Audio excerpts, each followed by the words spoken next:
السلام علیکم ورحمۃ اللہ وبرکاتہ۔ الحمدللہ وکفی وسلام علی عبادہ الذین اصطفیٰ وخاصۃ علی محمد رسول اللہ صلی اللہ تعالی علیہ وسلم۔ اما بعد فاعوذ باللہ من الشیطان الرجیم، بسم اللہ الرحمن الرحیم۔ وَكَذَلِكَ جَعَلْنَاكُمْ أُمَّةً وَسَطًا لِتَكُونُوا شُهَدَاءَ عَلَى النَّاسِ، اور ہم نے تمہیں اعتدال والی امت بنایا تاکہ تم دنیا کے لوگوں کے سامنے گواہی دے سکو۔ یہ ایک آیت کا ٹکڑا میں نے پڑھا ہے۔ روزانہ کی تلاوت میں سارا قرآن تو بیان نہیں ہو سکتا، جو آیت پیش کرنی زیادہ ضروری ہوتی ہے اس کو میں کوشش کرتا ہوں ہائی لائٹ کرتا ہوں۔ اس میں اللہ نے ہمیں زندگی گزارنے کا ایک پیمانہ دے دیا، ایک ترازو دے دیا کہ ہم نے تمہیں اعتدال والی امت بنایا ہے۔ اس کی میں مثال دیتا ہوں، جیسے پہلے زمانے میں ترازو ہوتے تھے، اب تو ڈیجیٹل آ گئے۔ تو ترازو ہوتے تھے تو اس میں نا ایک کانٹا ہوتا تھا یہاں ایسے کر کے، اور ادھر دو پلڑے ہوتے تھے۔ تو جب وہ کانٹا بالکل درمیان میں ہوتا تھا، نہ ادھر جھکاؤ نہ ادھر جھکاؤ، تو اس کی اس حیثیت کو اعتدال کہتے ہیں۔ ادھر چلا جائے زیادہ تو بھی شدت پسندی، ادھر چلا جائے زیادہ تو بھی شدت پسندی۔ یوں ہو جائے دین میں بہت زیادہ، یہ بھی اللہ کو پسند نہیں۔ ایسے ہو جائے دنیا میں بہت زیادہ، یہ بھی اللہ کو پسند نہیں۔ اللہ تعالیٰ فرماتے ہیں کہ اپنی زندگی میں عدل پیدا کرو، انصاف پیدا کرو، اعتدال پیدا کرو، کہ جب دنیا میں لگو تو ایسے نہ لگو کہ تمہیں آخرت بھول جائے، تم جھوٹ کو حلال کر دو، سود کو حلال کر دو، اور سارے حرام کو کرتے چلے جاؤ کہ جی ہم تو گناہ گار ہیں، ہم تو دنیا دار ہیں۔ یہ بھی انتہا پسندی ہے، یہ اللہ کو پسند نہیں ہے۔ دنیا کی طلب ایک بڑا عمل ہے۔ اللہ کے نبی کا فرمان ہے، من طلب الدنیا حلالا، جس نے رزق حلال کمایا، جس نے دنیا کو حلال راستے سے طلب کیا، اس میں جھوٹ نہیں، اس میں دھوکہ نہیں، فراڈ نہیں، اس میں سود نہیں، اس میں ظلم اور زیادتی نہیں، اس میں وعدہ خلافی نہیں، کسی غلط چیز کی تجارت نہیں، شراب بیچتا ہے یا ڈرگز بیچتا ہے، نسل کو برباد کرتا ہے۔ تو جس نے حلال راستے سے دنیا کو کمایا، استعفافاً عن المسئلہ، کہ مجھے مانگنا نہ پڑے لوگوں سے، میں خوددار بن کے زندگی گزاروں۔ سعیاً علی اہلہ، اپنے بچوں پہ خرچ کرنے کے لیے کہ وہ عزت کی زندگی گزاریں۔ تعطفاً علی جارہ، اپنے آس پاس کے غریب لوگوں پر خرچ کرنے کے لیے، جو صبح بازار جاتا ہے اور اپنی جاب پر جاتا ہے، اپنی مزدوری پر جاتا ہے، وہ ریڑھی پر بیٹھتا ہے یا بہت بڑے پروجیکٹ کے آفس میں بیٹھتا ہے، اگر یہ چار باتیں اس کے اندر ہیں، حلال کماتا ہے، جابین رشوت نہیں لیتا، غلط کام نہیں کرتا، کسی کی فائل نہیں روکتا، بچوں پہ خرچ کرنے کے لیے اور پڑوسیوں کو نوازنے کے لیے، غریب پڑوسیوں پر خرچ کرنے کے لیے، اور سوال سے بچنے کے لیے، جو دنیا کو کماتا ہے۔ تو اب آپ خوشخبری سنیں، لقی اللہ تعالی یوم القیامہ وجہہ مثل القمر لیلۃ البدر، قیامت کے دن وہ اللہ سے ایسے ملے گا کہ اس کا چہرہ 14ویں رات کے چاند کی طرح چمکتا ہو۔ تو ایسی دنیا کمانا بھی بندگی ہے۔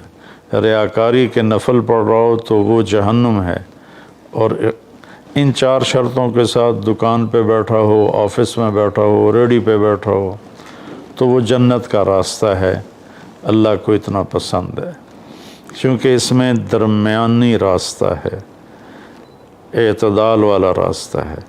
اب اس میں انتہا پسندی کیا ہے؟ دوسری حدیث پیش کرتا ہوں۔ تعس عبد الدینار وعبد الدرہم وعبد القطیفہ، تعس وانتکس وإذا شیک فلن تقش، ان اعطی رضی وإن لم یعط سخط۔ آپ نے فرمایا دینار کا چاہنے والا، دینار کا غلام چاہت تو سب کی ہے، سونے کا غلام ہلاک ہو جائے، چاندی کا غلام ہلاک ہو جائے۔ اللہ نے کائناتی معیشت کو، اکانومی کو سونے چاندی کے گرد گھمایا ہے، یہ اللہ کی اپنی قدرت ہے۔ تو اب یہ انتہا پسندی آ رہی ہے، جس نے آپ نے کہا ہلاک ہو جاتا ایسا، کون؟ عبد الدینار، سونے کا غلام، چاندی کا غلام، اور زیب و زینت کا غلام، اسیسریز کا غلام، کہ حلال رزق میں ایسی نہیں مل رہا تو چلو کوئی ڈنڈی مار لو، کوئی رشوت لے لو، کوئی جھوٹ بول کے سودا بیچ لو، یہ ہے۔ تو اس کے لیے آپ نے بد دعا فرمائی۔ یہ بخاری شریف کی روایت ہے، آپ رحمت اللہ علیہ عالمین ہو کر آپ بد دعا فرما رہے ہیں کہ ایسے لوگ، چونکہ یہ لوگ جب دنیا میں جاتے ہیں تو اوروں کے حقوق مارتے ہیں، اوروں جو رشوت لیتا ہے، وہ رشوت دینے والا پتہ نہیں کن مشکلوں سے اپنے کام کے لیے پہنچا ہوتا ہے، جس کو یہ دھوکہ دے کے مال بیچ دیتا ہے، وہ پتہ نہیں کتنی مشکلوں سے پیسہ بنا کے مال لینے آتا ہے، اس کو یہ 2 نمبر ٹکا دیتا ہے۔ اس لیے ان کے لیے بد دعا فرمائی کہ یہ معاشرے کے لیے ناسور لوگ ہیں، چاہے یہ کتنے ہی نامور ہوں، لیکن یہ معاشرے کے لیے ایک عذاب ہیں، ایک مصیبت ہے۔ تو دنیا میں بھی چلو تو درمیانہ راستہ اختیار کرو، اتنے نہ کھب جاؤ میرے بھائیو کہ ٹوائلٹ میں بھی سودے ہو رہے ہوتے ہیں، پیشاب کرتے ہوئے۔ ابھی میں کراچی سے لوٹا تو لاہور ایئرپورٹ پر میں وضو کرنے گیا تو پیچھے جو پیشاب کرنے کی جگہ ہوتی، وہاں ایک آدمی کھڑا ہوا، گردن کے ساتھ اس نے موبائل پکڑا ہوا تھا اور بولے جا رہا تھا، بولے جا رہا تھا، بولے جا رہا تھا۔ یہ بھی کوئی زندگی نہیں ہے، کھانا بھی کھا رہے ہیں اور سودا بھی بیچ رہے ہیں اور پیمنٹ بھی لے رہے ہیں اور سودا کر بھی رہے ہیں اور ساتھ کھانا بھی کھا رہے ہیں۔ تو یہ تو کھانا زہر بن جاتا ہے، دماغ کی طرف سے آرڈر جاتا ہے کہ کھانا آ گیا ہے، تیار ہو جاؤ، معدے کو آرڈر ملتا ہے، ساتھ ہی فون کی گھنٹی بجتی ہے، فون اٹھاتا ہے تو آرڈر فون کی طرف چلا جاتا ہے، معدے کو آرڈر نہیں جاتا، غذا زہر بن جاتی ہے۔ تو ایسی دنیا کما کے کیا کرنا جس میں آپ کی صحت ہی برباد ہو جائے اور آپ اتنے مصروف ہو جائیں کہ گھر میں آ کر بھی کوئی بچوں سے دلچسپی نہیں، بس اپنے موبائل پر یا سودے کر رہے ہیں یا موبائل پہ کوئی گیمیں کھیل رہے ہیں یا کوئی مووی دیکھ رہے ہیں یا کوئی ڈرامہ دیکھ رہے ہیں۔ کتنی مائیں ہیں جو اس طرح اپنے بچوں کو جھٹک دیتی ہیں، وہ ڈرامہ دیکھ رہی ہوتی ہیں یا کوئی مووی دیکھ رہی ہوتی ہیں یا کوئی کلپ دیکھ رہی ہوتی ہیں، تو بچہ آتا ہے تو اس کو ہوں ہاں کر کے ٹال دیتی ہیں۔ میرے بھائیوں، میری بہنوں، اپنی زندگی کو وہ درمیان میں لاؤ، درمیان۔ میں آپ کو مثال دیتا ہوں، گاڑی کے چاروں ٹائر میں ہوا بیلنس ہو تو گاڑی صحیح چلتی ہے، چاہے ایف ایکس کیوں نہ ہو، اور اگر ہوا اوپر نیچے ہے، بیلنس نہیں ہے، تو مرسڈیز بھی ہوگی تو وہ چلنے میں آپ کو تکلیف دے گی۔ ایک گاڑی ہے، انسان بھی، اس کو بھی بیلنس آف لائف چاہیے۔ یہ گھر میں آؤ تو گھر کے ہو جاؤ، فون آف کر دو اور اپنے بچوں سے بات کرو، بیوی سے بات کرو، ان کے ساتھ بیٹھو، ان سے گپ شپ کرو اور گھر کی باتیں کرو، گھر کے مسائل ذکر کرو، باہر کے مسائل کو گیٹ پہ چھوڑ کے آ جایا کرو۔ تو یہ تو دنیا ہے نا، اللہ نے اس میں ناپسند کیا ہے کہ ہم اپنے آپ کو زیادہ کھو پائیں، لیکن دین میں بھی اللہ نے ناپسند کیا ہے کہ ہم اس میں زیادہ لگ جائیں۔ لا تغلوا فی دینکم، اپنے دین میں انتہا پسندی پہ مت جاؤ۔ اللہ نے اپنے محبوب سے فرمایا فلا تذهب نفسک علیہم حسرات، میرے نبی آپ ان غیر مسلموں کو تبلیغ کرتے ہوئے اتنا دکھ نہ اٹھائیں کہ آپ خود آہیں بھرتے بھرتے فوت ہو جائیں۔ اللہ نے اپنے نبی سے فرمایا، نماز لمبی کی تو اللہ نے اس سے منع فرما کر فرمایا کہ ما انزلنا علیک القرآن لتشقی۔ اللہ نے اپنے نبی سے اعتدال مانگا، لا تبسطھا کل البسط، میرے نبی آپ مال خرچ کریں لیکن سارا نہ خرچ کریں، کچھ بچا کے بھی رکھیں۔ اللہ نے اپنے محبوب سے فرمایا، اس لیے تو اللہ نے زکوٰۃ کا نظام چلایا۔ تو اور ایک حدیث پہ پیش کرتا ہوں، 3 صحابہ آئے حضرت عائشہ رضی اللہ عنہ کے پاس کہ اللہ کے نبی کی رات کیسی ہوتی ہے، تو انہوں نے فرمایا کہ سوتے بھی ہیں اور اٹھتے بھی ہیں، نفل بھی پڑھتے ہیں، بلکہ آپ کی بہت خوبصورت عادت تھی، جب آپ تہجد سے فارغ ہو جاتے تو یوں کر کے لیٹ جاتے، ایسے کر کے، اور حضرت عائشہ رضی اللہ تعالیٰ عنہ بھی اٹھ جاتی تو آپ ان کے ساتھ اسی حال میں باتیں کرتے، گپ شپ لگاتے، تہجد کے وقت میں اپنی بیگم سے پیار محبت کی باتیں ہو رہی ہیں، اتنے میں حضرت بلال اذان دیتے تو آپ اٹھ کے 2 رکعت سنت ادا کرتے اور نماز پڑھانے کے لیے مسجد تشریف لے جاتے تھے۔ تو اتنی اعتدال کی لائف تھی، ہنسی مذاق فرماتے تھے، اور حضرت عائشہ رضی اللہ عنہ کو لقمے بنا کے کھلاتے تھے، ان کو آٹا گوندھ کے دیتے رہے جب تک حضرت عائشہ رضی اللہ عنہ کو آٹا گوندھنا نہیں آیا، کہ وہ چھوٹی عمر میں ان کی شادی ہوئی تھی۔ تو انہوں نے جب یہ سنا تو کہنے لگے وہ تو اللہ کے نبی ہیں، وہ تو کچھ بھی نہ کریں، بخشے بخشائے ہیں، ہمیں تو کچھ کرنا چاہیے، کیا کریں؟ ایک نے کہا میں ساری رات نہیں سوؤں گا، نفل پڑھوں گا، کتنی اچھی نیت کی ہے۔ دوسرے نے کہا میں ساری زندگی روزے رکھوں گا، کبھی افطار نہیں کروں گا، کتنی اچھی نیت ہے۔ تیسرے نے کہا میں شادی نہیں کروں گا، بس اللہ کی عبادت کروں گا اور اللہ کے راستے میں جہاد کروں گا، کتنی اچھی نیت ہے۔ آپ کو پتہ چلا تو آپ نے تینوں کو بلا لیا، تو آپ نے ان کو ڈانٹ پلائی، تم میرے اللہ کو مجھ سے زیادہ جانتے ہو، تم میرے اللہ سے مجھ سے زیادہ ڈرتے ہو، زیادہ تقوی والے ہو، میں تم میں سب سے زیادہ اپنے اللہ کو جانتا ہوں، سب سے زیادہ اللہ سے ڈرتا ہوں، میں کھاتا بھی ہوں، روزہ بھی رکھتا ہوں، میں نے شادی بھی کی ہے، میں سوتا بھی ہوں اور میں جاگتا بھی ہوں، اور میں نے آپ نے تو 11 شادیاں کی، 9 بیویاں زندہ تھیں جب آپ دنیا سے تشریف لے گئے، تو آپ کی خوبصورت زندگی تھی ان کے ساتھ۔ تو آپ نے تینوں کو ڈانٹا اور فرمایا کہ اعتدال کے ساتھ چلو، جس نے کہا میں شادی نہیں کروں گا شادی کرے، جس نے کہا میں روزہ نہیں چھوڑوں گا وہ روزہ چھوڑے، کہ مہینے میں 3 روزے رکھو بس،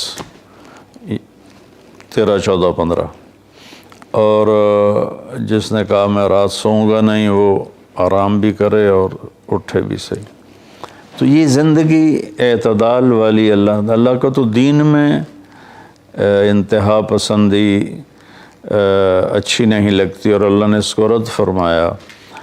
ہمارے بعض نادان دوست قربانی کے نام پر پورے گھر کو اجاڑ دیتے ہیں اور انہیں احساس بھی نہیں ہوتا کہ کتنا بڑا نقصان کر رہے ہیں۔ سب سے بڑا تقاضا اسلامی تاریخ میں جنگ بدر کا ہے، اس سے بڑا تقاضا قیامت تک نہیں آئے گا، کہ جن کے بارے میں اللہ کے نبی کی وہ گواہی ہے جو قیامت تک کسی کے لیے نہیں، ان تہلک هذه العصابۃ فلن تعبد، میرے رب اگر آپ نے اس جماعت کو ہلاک کر دیا تو پھر آپ کا نام لینے والا کوئی نہیں بچے گا۔ اتنی بڑی گواہی 313 کی، اور یہ اتنا بڑا تقاضا تھا اور اتنا بڑا یہ اس وقت اہم اور ضروری کام تھا۔ آپ نکلے اور ذوالحلیفہ 7 میل دور ہے، جب وہاں پہنچے تو حضرت عثمان اور اسامہ رضی اللہ عنہما کو آپ نے واپس بھیج دیا کہ آپ کی بیگم حضرت رقیہ رضی اللہ تعالی عنہ وہ حضور صلی اللہ تعالی علیہ وسلم کی دوسرے نمبر کی بیٹی تھیں۔ حضرت زینب پہلے نمبر پر، حضرت رقیہ دوسرے نمبر پر، کلثوم تیسرے نمبر پر، حضرت فاطمہ چوتھے نمبر پر۔ تو بیمار ان کو چیچک نکل آیا تھا، تو ان کو وہاں سے واپس بھیجا کہ جاؤ تم رقیہ کی تیمارداری کرو۔ وہ جنگ بدر میں شریک نہیں ہوئے، میرے نبی نے واپس کیا، لیکن جنگ بدر کے شریک صحابہ میں ان کا نام لکھوایا، دونوں کا۔ جب ہم بدری صحابہ کی فہرست کھولتے ہیں تو اس میں اسامہ اور عثمان رضی اللہ عنہما دونوں کا نام ذکر ہے، اور مال غنیمت میں ان کا حصہ بھی رکھا آپ نے۔ اتنے بڑے تقاضے کو آپ نے بیوی کی بیماری کی وجہ سے پیچھے کر دیا اور ان دونوں کو واپس بھیجا، اور رقیہ رضی اللہ عنہ کا انتقال ہو گیا۔ جب آپ واپس تشریف لائے تو وہ دفن ہو چکی تھی، تو آپ نے ان کی قبر پہ جا کر دعا فرمائی۔ تو میرے بھائیو، دین میں بھی اعتدال ہو، دنیا میں بھی اعتدال ہو۔ یہ رہبانیت تو نصارہ عیسائیوں میں تھی کہ شادی نہیں کرنی، نہانا نہیں، بال نہیں کٹوانے، ناخن نہیں صاف کرنے، پہلے، اب نہیں، پہلے جو قدیم عیسائی مذہب تھا۔ تو طبیعت میں اتنی شدت، غیر فطری زندگی، پھر وہ دوسرے طریقے سے اپنی خواہشات کو پورا کرتے تھے، تو اس سے میرے نبی نے روکا۔ بعد میں ایک ٹرینڈ چل گیا کثرت عبادت کا، لیکن وہ کوئی معیار نہیں ہے کہ فلاں بزرگ تھے، انہوں نے 40 سال عشاء کے وضو سے فجر کی نماز پڑھی، اور فلاں بزرگ تھے انہوں نے 30 سال عشاء کے وضو سے فجر کی نماز پڑھی، اور فلاں بزرگ تھے وہ 25 سال جنگل میں پھرتے رہے۔ بھلا یہ بھی کوئی دین ہے جو پیش کیا جائے؟ ہمارا دین تو پوری دنیا کو پیش کرنے کے لیے ہے۔ ان الدین عند اللہ الاسلام۔ اب اسلام ہی ایک مذہب ہے جو باقی ہے اپنی صحیح معنی میں، تو ہمیں پیش کرنا ہے لوگوں کو۔ یہ تو ہم اپنوں کو پیش نہیں کر سکتے کہ 25 سال جنگلوں کی خاک چھانتے رہے۔ یہ تو رہبانیت سے بھی کوئی آگے کی چیز ہے، لیکن یہ ان کی بزرگی کے طور پہ بیان کیا جاتا ہے۔ ایک بزرگ تھے، اپنے بالوں کو رسے سے باندھ لیتے تھے، رسہ اوپر چھت میں لٹکا ہوتا تھا، تو جب نماز پڑھتے پڑھتے ان کو نیند کا جھٹکا آتا تو وہ ایسے ہوتے تو وہ بالوں کو زبردستی جھٹکا پڑتا، جس سے وہ ان کی آنکھ کھل جاتی اور پھر نفلوں میں شروع ہو جاتے۔ یہ تو میرے نبی کے حکم کے خلاف ہے۔ آپ نے فرمایا تم میں کوئی عبادت میں لگے جب تک وہ بشاشت ہے اور اس کو نیند نہیں، جب نیند کا سمجھے غلبہ ہو رہا ہے نفل چھوڑ کے جا کے سو جائے۔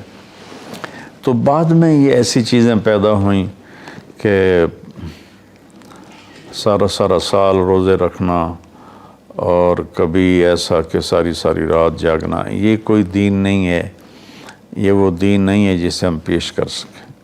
ایک بزرگ کا انتقال ہوا تو میں تعزیت کے لیے گیا، تو ان کے بیٹے بتانے لگے کہ ہمارے والد صاحب صبح 3 بجے اٹھ کے نیچے اپنے کمرے میں آ جاتے تھے جہاں مریدین آتے تھے، اور باقی جو ان کے اپنے علمی کام ہوتے تھے، اور رات 11 بجے واپس جاتے تھے۔ ساری زندگی یہ معمول رہا۔ یہ کوئی قابل ذکر بات نہیں ہے جس کو ہم بطور ایک نمونہ پیش کریں۔ میرے نبی نے اپنی زندگی کو 4 حصوں میں تقسیم کیا ہوا تھا۔ ایک حصہ لوگوں کے لیے، ایک بیوی بچوں کے لیے، ایک اپنی ذات کے کاموں کے لیے۔ آپ اپنے کپڑے خود دھوتے تھے، 9 بیویاں تھیں، آپ اپنے کپڑے خود دھوتے تھے، اور ایک حصہ آپ نے رکھا ہوا تھا اللہ کے لیے۔ تو آپ سے زیادہ مشکل لائف کسی کی نہیں، آپ سے زیادہ بڑا ذمہ دار کائنات میں کوئی نہیں، آپ نے زندگی کو 4 حصوں میں ڈیوائڈ کیا ہوا تھا، تو اگر ہم دنیا میں لگتے ہیں تو حلال حرام بھول جاتے ہیں، جھوٹ سچ بھول جاتے ہیں، دھوکہ دیانت کو بھول جاتے ہیں، اور دین میں لگتے ہیں تو بچے بیوی بھول جاتے ہیں، اپنے کام کاروبار بھول جاتے ہیں۔ آپ دیکھیں اصحاب صفہ وہ تھے جن کا کوئی کام نہیں تھا، لیکن 10 مبشرہ میں سے ایک بھی اصحاب صفہ میں نہیں، خلفاء میں ایک بھی اصحاب صفہ میں نہیں۔ اور اصحاب صفہ کوئی دینی تقاضوں کے لیے فارغ نہیں بیٹھے تھے، اصحاب صفہ کا ٹھکانہ کوئی نہیں تھا۔ جب صدیقی دور میں ٹھکانے مل گئے تو اصحاب صفہ بھی ختم ہو گئے۔ تو بھائیو، میری گزارش ہے آپ سب کی خدمت میں کہ اعتدال کی زندگی گزارو، اللہ کے واسطے اعتدال کی زندگی گزارو۔ ایک صحابی آئے، بڑے مالدار تھے، کپڑے ان کے پرانے بھی تھے اور بڑے گھٹیا قسم کے تھے اور میلے بھی تھے۔ آپ نے ان سے فرمایا کیا ہوا، غریب ہو گئے ہو؟ کہا جی نہیں۔ آپ نے فرمایا تو اللہ نے جو تجھے دیا ہے تو وہ چاہتا ہے کہ اللہ تیرے اوپر اس کا اثر دیکھے، اٹھو جا کے کپڑے تبدیل کر کے آؤ۔ آپ نے ان کو واپس بھیجا، ان کے کپڑے تبدیل کروائے۔ تو یہ کہ کسی کو اللہ رزق دیتا ہے، وہ اچھے کپڑے پہنتا ہے، اچھی سواری استعمال کرتا ہے، اچھے گھر میں رہتا ہے، اپنا کاروبار دیکھتا ہے، اس کو دنیا داری نہیں کہتے۔ دنیا داری تو جھوٹ اور فراڈ اور حرام اور رشوت، جتنے غلط راستوں سے جو جانا ہے کاروباری زندگی میں، یہ دنیا داری ہے۔ عبد الرحمن بن عوف رضی اللہ تعالیٰ عنہ نے وراثت میں اتنا سونا چھوڑا کہ بچوں میں تقسیم کرنے کے لیے وراثت کو کاٹتے کاٹتے آریاں ٹوٹ گئیں۔ 1000 گھوڑے، 10,000 بکریاں اور 1000 اونٹ، یہ مال مویشی ان کے پاس تھے، اور زمینیں الگ تھیں، لیکن وہ 10 بڑے صحابہ میں ہیں، ٹاپ 10 صحابہ میں ہیں۔ تو بھائیو، رمضان کا مہینہ ہے، اللہ سے مانگیں کہ اللہ ہمیں اعتدال والی زندگی نصیب فرمائے۔ السلام علیکم ورحمۃ اللہ۔